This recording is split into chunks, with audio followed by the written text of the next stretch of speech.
देश में corona virus की स्थिति में थोड़ा सुधार होता दिख रहा है। भारत में पिछले 24 घंटे में कोरोना वायरस से संक्रमण के 11,067 नए मामले सामने आए हैं। देश में लगातार 12वें दिन 15,000 से कम कोरोना केस दर्ज हुए हैं। इसी के साथ देश में कुल संक्रमितों की संख्या बढ़कर 1,08,58,371 हो गई है। इनमें से 1,55,252 लोगों को इस खतरनाक वायरस के कारण अपनी जान गंवानी पड़ी है।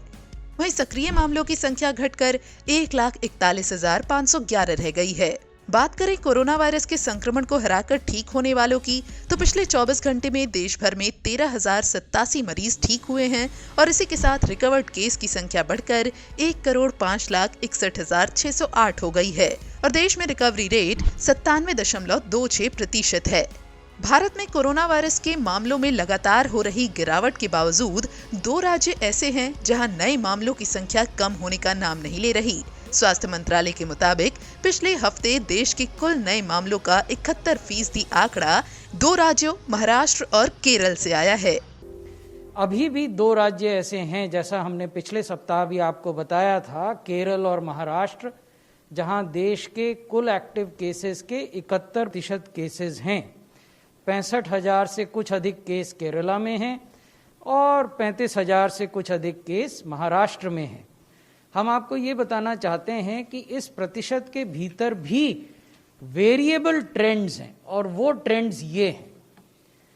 अगर हम देखें कि जनवरी में क्या स्थिति थी और फरवरी में क्या स्थिति है इन 2 बड़े राज्यों में जहां 71% एक्टिव केसेस हैं, तो महाराष्ट्र में जनवरी में 53,000 एक्टिव केसेस थे और ये घटकर 35,991 हो गए फरवरी में। So there is a gradual decline, but in absolute numbers, Maharashtra still contributes the second largest number of active cases in the country. Kerala के केस में मामला कुछ उलट है।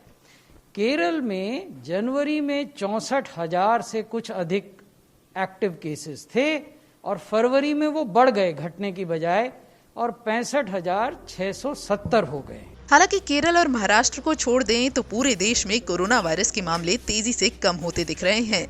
वहीं बात करें वैक्सीनेशन अभियान की, तो देश में अब तक 66 लाख से ज्यादा लोगों को वैक्सीन लगाई जा चुकी है। अभी स्वास्थ्य कर्मियों और फ्रंट लाइन कर्मचारियों को वैक्सीन की डोज दी जा रही है। यहाँ एक बात जरूर साफ कर दें कि दैनिक जागरण कोरोना वायरस की किसी भी वैक्सीन या दवा के इस्तेमाल की सिफारिश नहीं करता है, न ही किसी दावे की पुष्टि करता है। दैनिक जागरण के वीडियोस सिर्फ और सिर्फ जानकारी के लिए हैं।